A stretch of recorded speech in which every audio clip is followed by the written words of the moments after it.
So there we were, a group of 5 adults who should have known better, gathered around the coffee table on what was supposed to be a cozy game night. The rain was coming down in sheets outside, but inside, we were warm, dry, and ready to humiliate ourselves in a game of charades.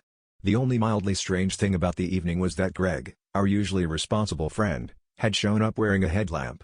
He claimed it was because he was prepared for anything, but we all suspected he just wanted to showcase his new gadget.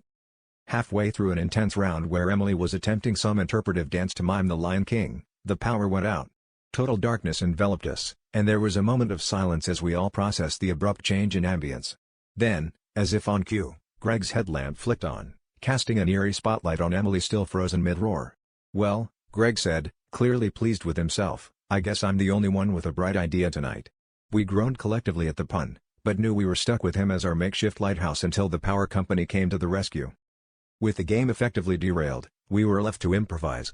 Someone suggested telling ghost stories, but with Greg's light casting weird shadows, the mood was more Scooby-Doo than Stephen King. That's when Sarah, always the innovator, grabbed a flashlight and started making shadow puppets on the wall. It was like we had discovered fire for the first time. Everyone grabbed their phones, and soon our living room was transformed into a chaotic puppet theater.